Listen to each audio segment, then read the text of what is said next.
Hello my friends, Domination Tips. I'm right back for you with the next video.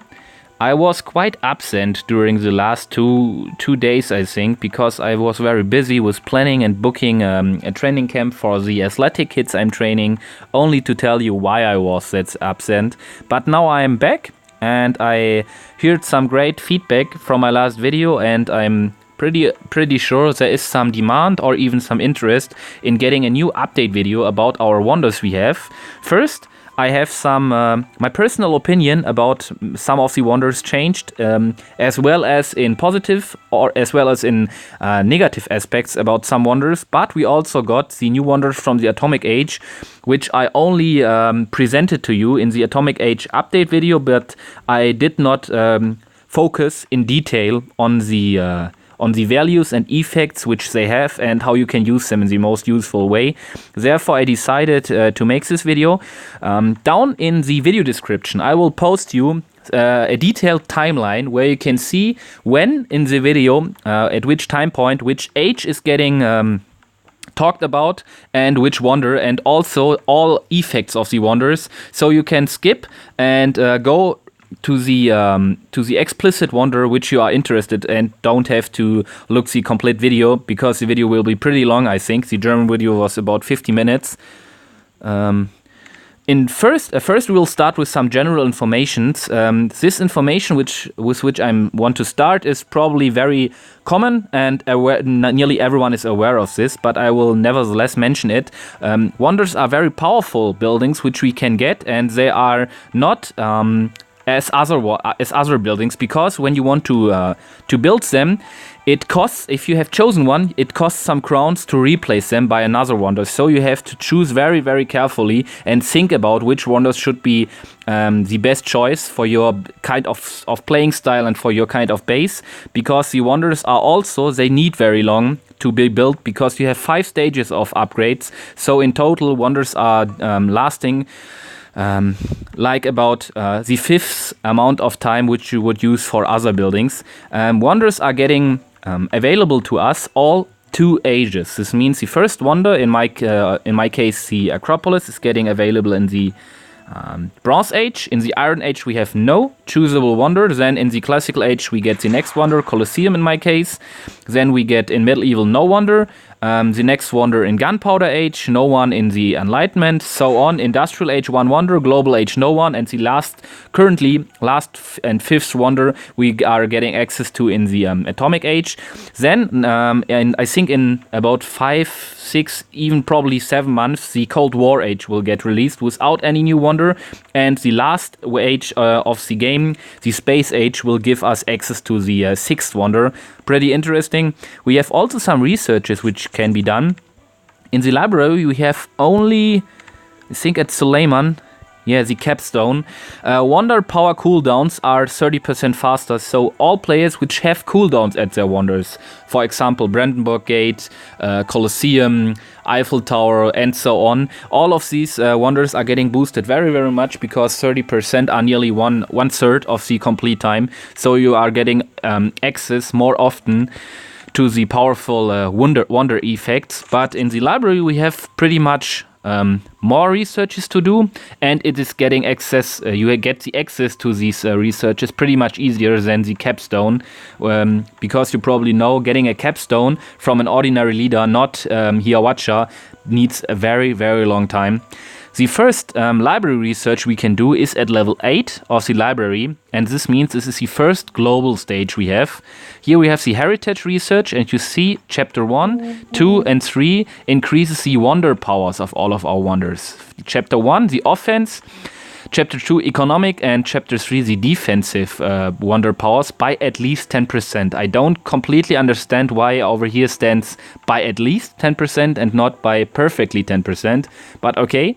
Chapter 4, reduces wonder cooldowns of pre-atomic age wonders by 2 hours and minus 12 hours for the Eiffel Tower, so that's another cooldown. In addition, with the capstone of Suleiman, this should be a very great amount. And Chapter 5 reduces wonder swap cost by 33%. 30%. In total, I would recommend think about whether to research the last chapter, because it will cost you some researches. And if you have found for you the perfect constellation of wonders, you don't have to swap them, and then you can invest these resources pretty much better in other researches, upgrades, whatever.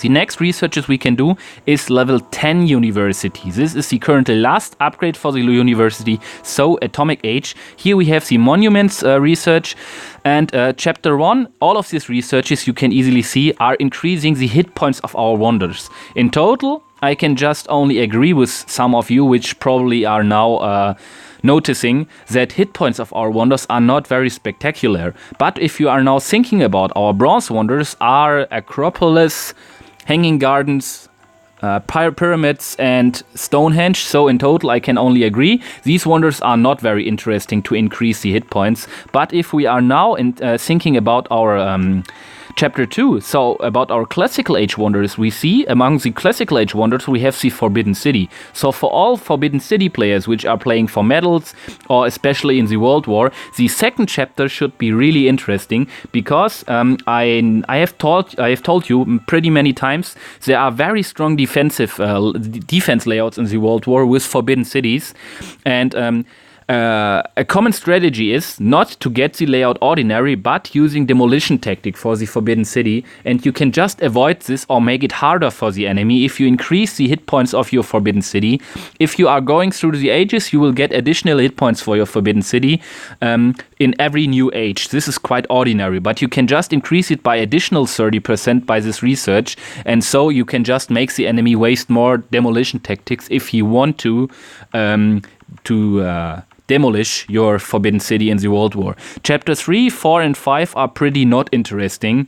I can't see any point why it is interesting. If you see any points why one of the Atomic Age, Industrial, or even Gunpowder Age wonders should get more hit points, just tell me in the comment section. I can't see currently any points.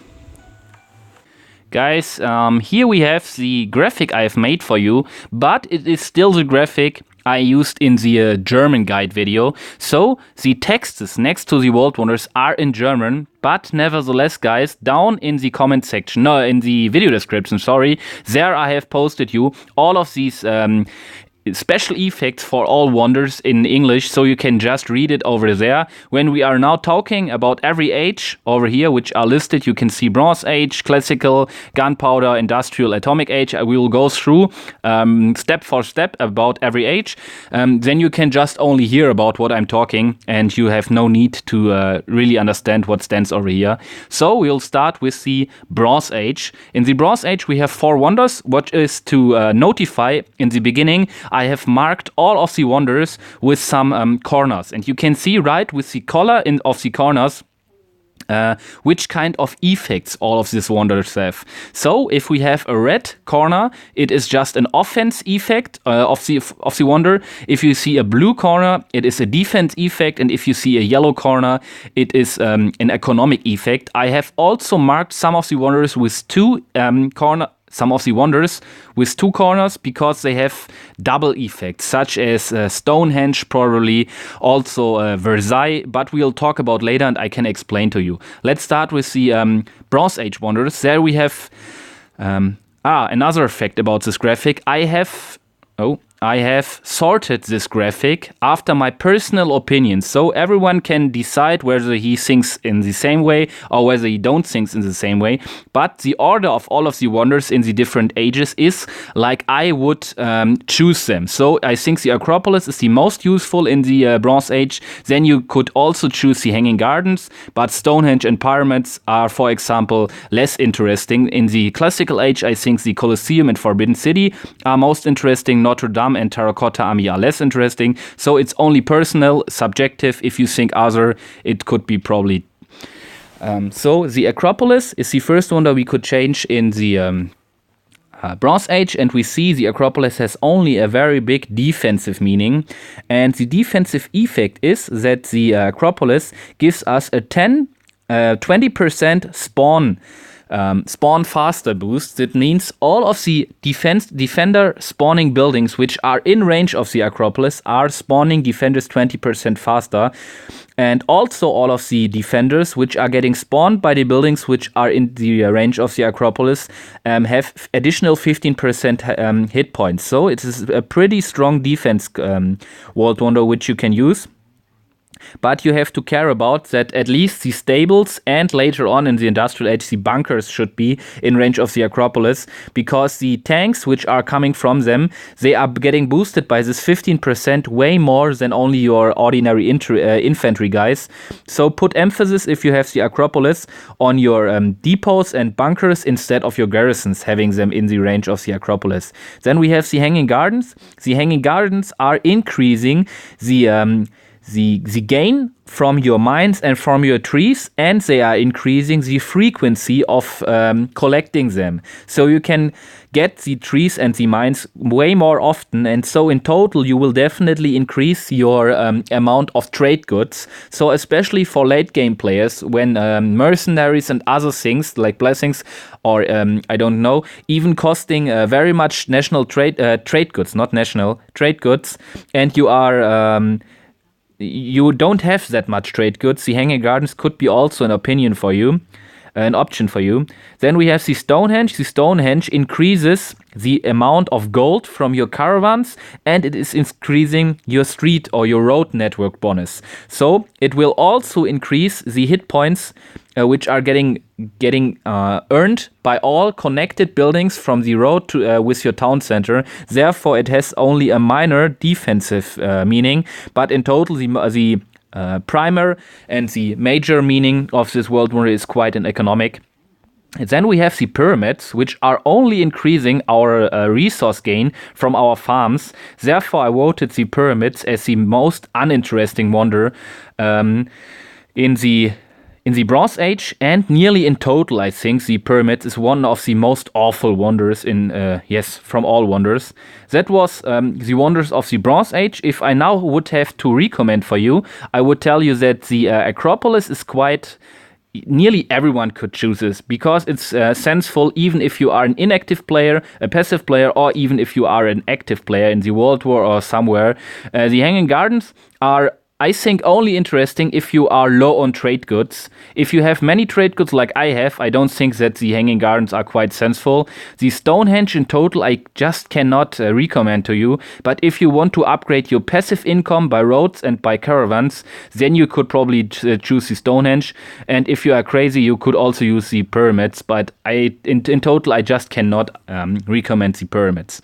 Let's come to the next kind of wonders, the Classical Age wonders. In the Classical Age we have two pretty interesting wonders. Let's start with the Colloseum. The Colloseum first works as a very huge garrison because it spawns more infantry guys and in a very, very much huger range than your ordinary garrisons, and it also spawns them faster. So it seems like to be a garrison on drugs. The upgrade state, a little minor thing about the Acropolis. The Acropolis can be destroyed, but the effect of the Acropolis cannot be destroyed. So make sure to place the Acropolis in the perfect direction or at the perfect location, because if it is located at a specific position, it does not matter whether the enemy destroys it, the effect will stay active for the complete attack. So very interesting. The Colosseum, yes, we talked about. The stage of defenders or infanterists which are getting spawned is just depending on your highest garrison. So also in the same way like your forest defenders are depending on your highest stable or depot, the Colosseum defenders which are getting spawned are depending on your highest garrison. Then we also get the strength of the gladiator all 24 hours, and that's the primary or major interesting thing, because the strength of the gladiator is a very huge tactical boost which you can use. So it's an additional tactic, especially for the World War. We can get it all 24 hours like I told you, and it has a range of 3 or of 2, I think. So it's only a very little range in which we can use it, but if you put it on your troops get additional 200% of attack power and 50% of attack speed, what makes them attack very fast and even twice 3 times stronger than ordinary for about 12 seconds, I think, but I'm not quite sure. I will post it down in the video description. The next wonder is the Forbidden City. The Forbidden City, so the Colloseum obviously has a defense as well as an offense meaning, but you probably have noticed because of the red and the blue corner, I did not mention it therefore. The Forbidden City has only a defense meaning.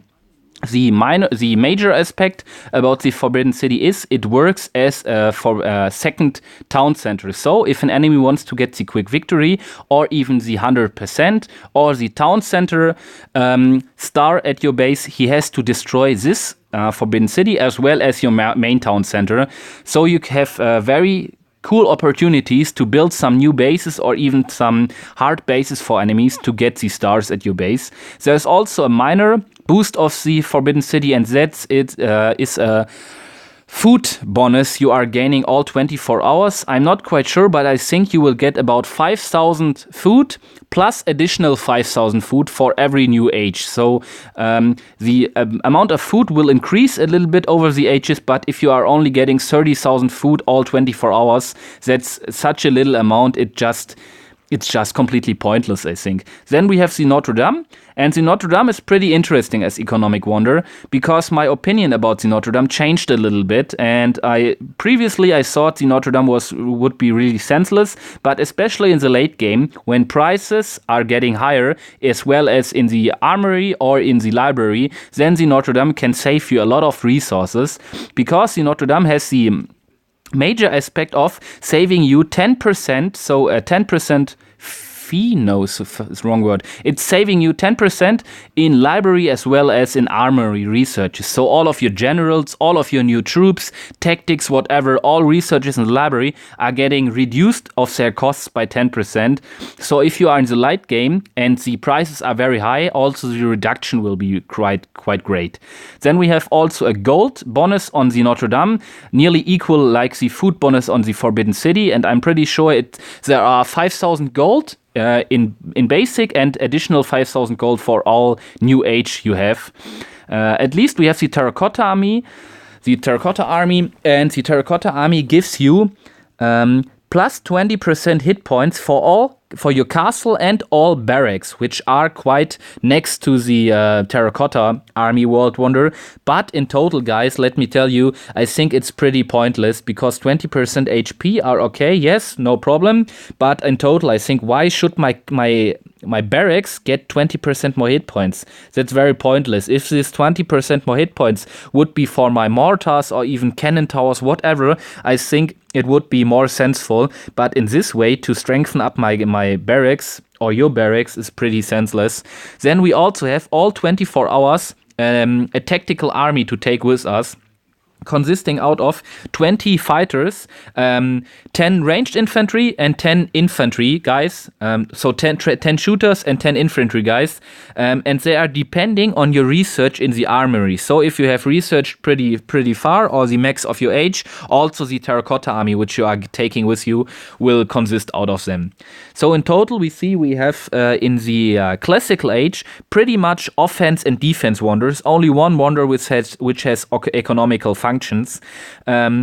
Except for the Terracotta Army, I think all of these 3 wonders are very recommendable. The Notre Dame is recommendable in my opinion if you are a little bit more passive or probably also as active player, but then in the late game. In the early game, I don't think that it makes that much sense because prices are so low that you don't need any cost reduction. The Colosseum is very recommendable for players in the World War which are ranked probably very high in their alliance and which have to fight stronger bases than their own offense are. Or is my offense, for example, is Industrial Age, and in all World Wars nearly I have to fight with some little exceptions, bases which are Global Age, sometimes even above Global Age plus up to Atomic Age, and so these defenses are way more powerful than my offense, and therefore I can really good need the strength of the Gladiator boost. Otherwise, or even if you are interested in probably protecting your medals, I can really recommend you the Forbidden City. because then you have some really cool opportunities to build new layouts and make it more harder for the enemy to get these stars at your base. Like I told you, the Notre Dame is especially for late game players which are researching pretty much or which want to upgrade their generals or other very cost expensive things. The Terracotta army I quite cannot recommend in total. We have so strong other wonders in the Classical Age that I can only tell you Terracotta army is, in my opinion, not worth to take. Let's go on to the Gunpowder Age, and before I forgot it again, the Acropolis, like I told you, is quite, you can destroy it, but you cannot destroy the effect. Also we have the Versailles, and the Versailles is quite the same. You can destroy the building, but not the effect, which makes it very, very powerful building. That's also one of the aspects why I definitely chose the Versailles as number one perfect world wonder in the Gunpowder Age, but I will talk to you later about when I have described all of the world wonders in the recommendation of Gunpowder. First, we see the Versailles has also two aspects. The first aspect is 40% slowing down effect of enemy troops. I think 30% slowing down is also equal to the cult drop traps from the Gunpowder. But the Versailles has quite a very huge range. I think the range should be about 4 or 5 tiles, so nearly equal to your castle. And in this whole range, enemy troops are getting slowed down, no matter whether the Versailles is still active or destroyed. So that makes it very powerful, because you can use it in strategical ways to slow enemy troops down at specific areas of your base. Then we have another very powerful boost. You see there is a red corner as well as a blue corner, so we also need to have an offense upgrade or an offense boost by this world wonder, and that's the second aspect, plus 10% troop hit points. This means, and very many players are not aware of this fact, therefore I'm mentioning it now with very many not question marks. No matter. I'm just mentioning it, and just here to it, guys, you are getting 10% additional hit points as well as for your defenders and also for your offense troops. So for all of your shooters, for all of your ranged siege troops, infantry guys, tanks, heavy tanks, you are getting plus 10% HP, which is quite great, especially for players which are playing with factory troops or with tanks. So for Greek players, French players, I think the Versailles is quite a must-have. You just should not take another wonder. We also have the Angkor Wat. The Angkor Wat has a defense and an economical meaning. There you can see the first aspect is getting a daily trade good bonus.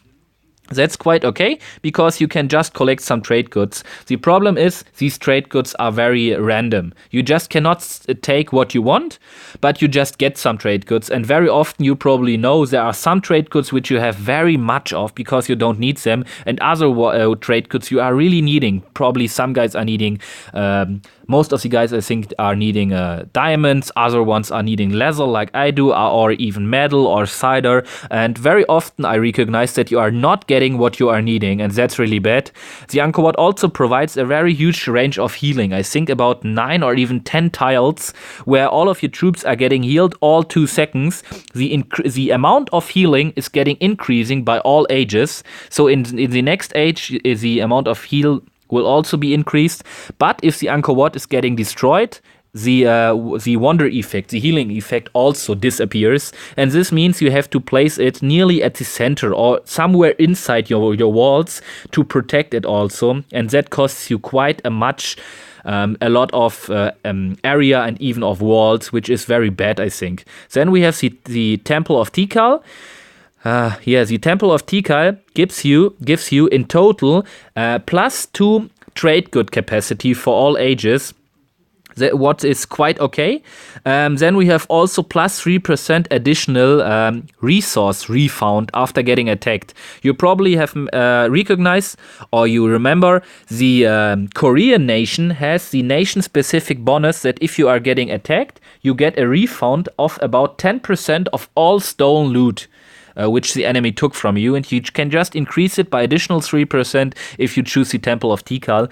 In total, I don't think that these values are very bad, or that these facts are really bad, but the values are bad. So if you can just increase the trade good capacity, really cool. Why only by 2? If you would increase it by 4, and let's say the resource the resource refund by about 5 or even 10%, I would definitely say it is worse to think about the Temple of Tikal. But with this little values of only increasing by 2 and only 3% refund, I don't think that is sensible at all. Then we have the Taj Mahal, and the Taj Mahal also has very cool effects, but the values are so low that in total I can only say the Taj Mahal, in my opinion, and the pyramids having a very private battle about being the most awful, shitty world wonder of all. Let's see, we have first an economic effect of the Taj Mahal as well as a minor offense effect of the Taj Mahal. First, you get plus 2% loot bonus from the Taj Mahal of all resources which we are earning. Let's remember, guys, the British nation has the effect that you are getting plus 15% resources, so plus 15% oil, gold, and food, which you are no matter whether you are looting them in the multiplayer or even in the world run. Here you only get 2%. Let's make a little example. If you are getting in the multiplayer and destroying an enemy with 100,000 of gold, you get 2,000 gold additional because of this bonus. That's such a little amount, it's completely pointless.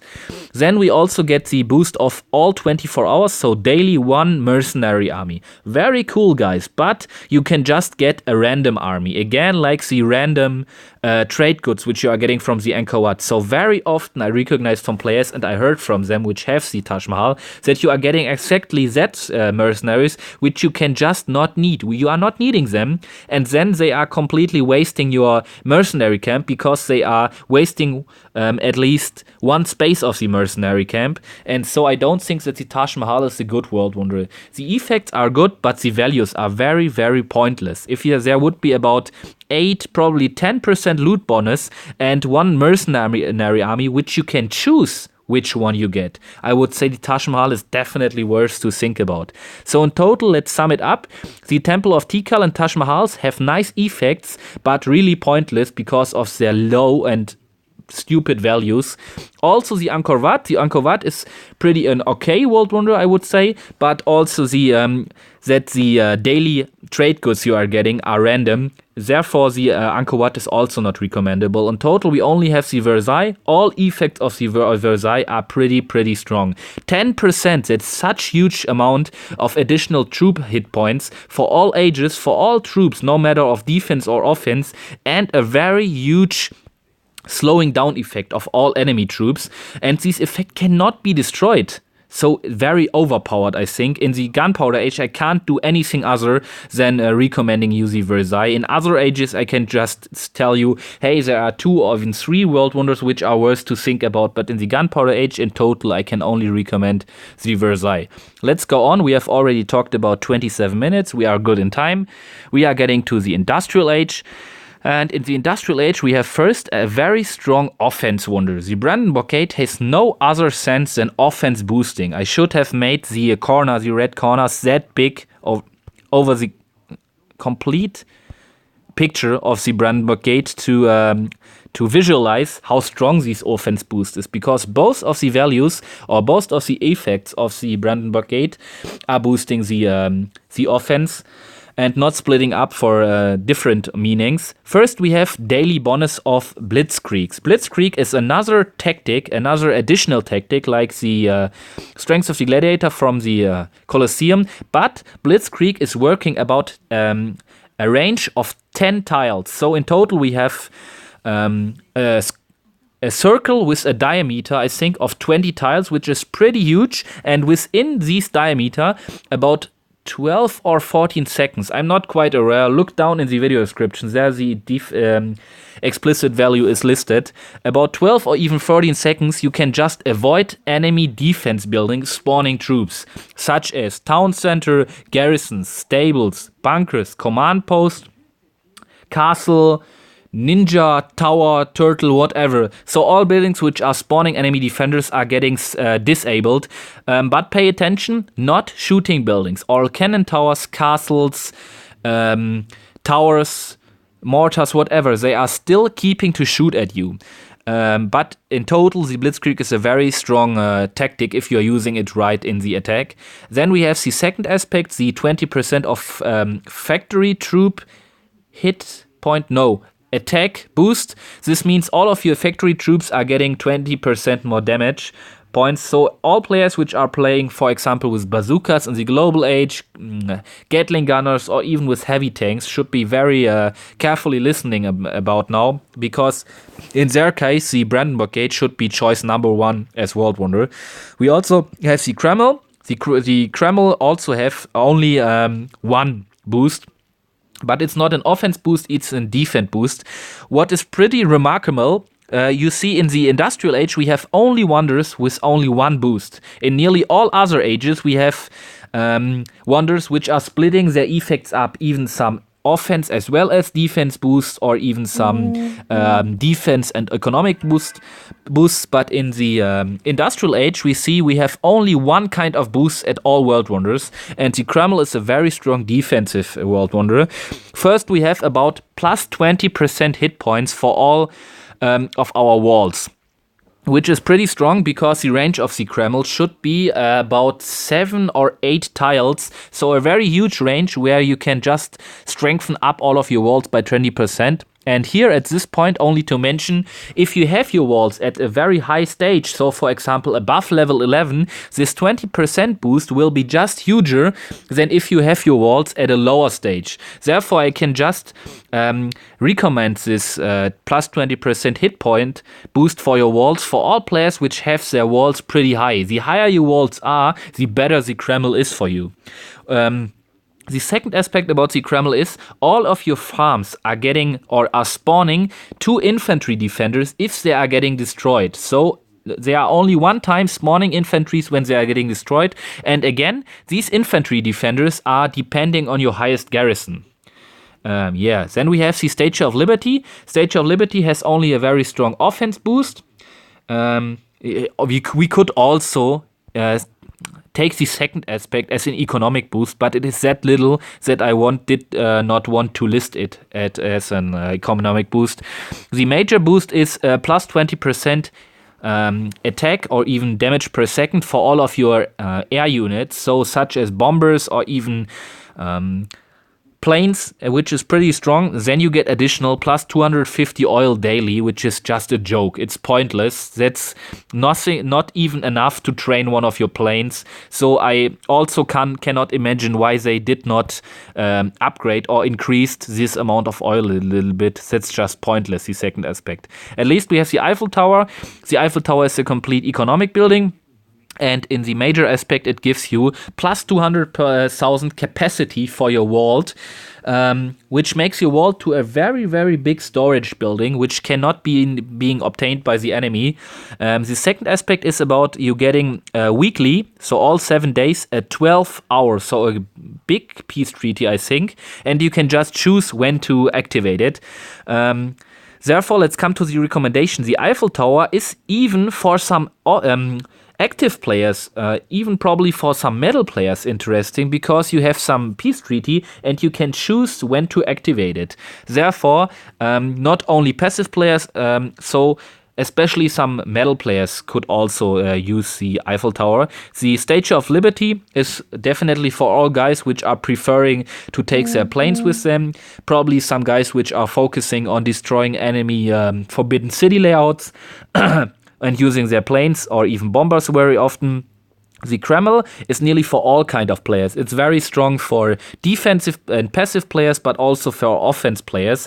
But in total, I would even more recommend it for active players, because active players, ordinary, have higher walls. And the higher your walls are, the higher this 20% boost gets.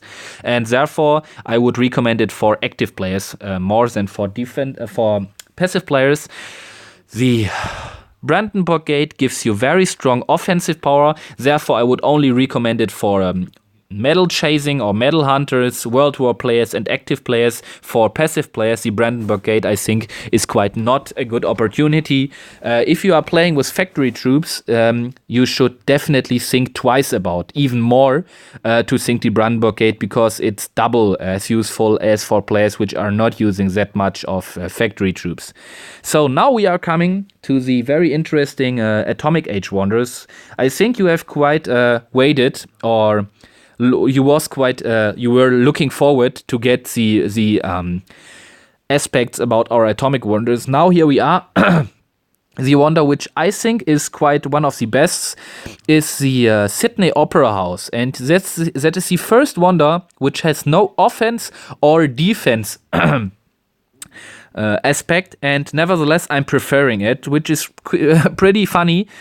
First you get from the Sydney Opera House 1 additional citizen. This means you can get about 20 citizens in total. If you are a Chinese player, you can just even get 21 citizens in total, and 1 additional citizen makes you progress faster than other ones without spending crowns. So the longer you are playing, the more profit you are gaining by this one citizen, by this 1 additional citizen. You also get a 20% reduce of your expedition time. As you probably have mentioned or recognized, the dock or even the expeditions at the dock are getting more time expensive in the higher ages. In the industrial age, for example, they are lasting about 4 or 5 days. And same as the Kreml statistics, the higher or even the longer your expeditions last, the more interesting is getting the expedition reduce of about 20%. So for all guys which have upgraded the docks, the Sydney Opera House could be a good opportunity. Then we have the Atomium, and the Atomium gives you minus 10% university research time, which is quite very cool because the costs of the university, it's not sensible to reduce the costs because the costs are pretty low. I think about 200,000 to even 1 or 2 million, which is quite not very much. But the time which it is lasting is very long, and time is also the most interesting resource in DomiNations. Therefore, 10% reduce or the reduction of time for the university research is pretty cool. The second aspect is weekly you can just you get a weekly additional reset for all of your wonders. So you can reset the cooldowns of all of your wonders. Only as example, if you are playing the Brandenburg Gate and, for example, the Colloseum, and you have just recently used your Strength of the Gladiators and you don't have it anymore, you should have, you would have to wait 1 more day. You can just use the Atomium to get instantly your Blitzkrieg and your Strength of the Gladiator, or even your Terracotta army, whatever, back, which is pretty cool. Especially for active players in the World War, for example. Then we have the Pentagon. The Pentagon gives you +1 defense general. So in offense you cannot get a force general, but in defense you can get a force general. The Pentagon works quite like a castle. It is not shooting, I think, but it has the same range like a castle. So the general is just sitting on top of the Pentagon, and when it gets triggered, he come down and fights or even defends your base. The second aspect is probably the more or even the major aspect, because you get minus 20%, so 20% reduction to your airplane or even air unit training time, which is pretty awesome because currently there is no opportunity in game, no possibility to decrease or to reduce the training time for your air units. So very often, or most often, all of the players are waiting for their trains to retrain, because when they are French, or even when they have activated a training blessing, their ordinary troops are retraining very fast, but not their planes. Then at least we have the United Nations, and the United Nations gives you a daily 3 national trade goods boost, or some free national trade goods daily. So it's pretty recommendable for World War players. Second function, or even main function, is the spawning of nation-specific troops if it gets destroyed. So when the probably like the, or perfectly like the resistance research in the library, when the United Nations building is getting destroyed, it releases 1 kind of defenders from all nations. So you get a Greek tank, a French tank, German, Korean, and Roman infantry guy, some Chinese, Korean, and British range shooter, and something like this, which is pretty powerful as defense. Let's sum it up. We have first the Sydney Opera House, only an economic boost, but pretty high boosts if you are using your dock, and you get you can progress much faster because you have an additional citizen to do some tasks within your base. Then we have the Atomium. I can just recommend the Sydney Opera House to nearly all kind of players, even some active players as well as some passive players. I would make no difference. The Atomium, I would recommend it more to active players than to passive players, because passive players, I don't think that they have problems with the Wonder reset, because they are most often not using their Wonder set much. They like active players, and probably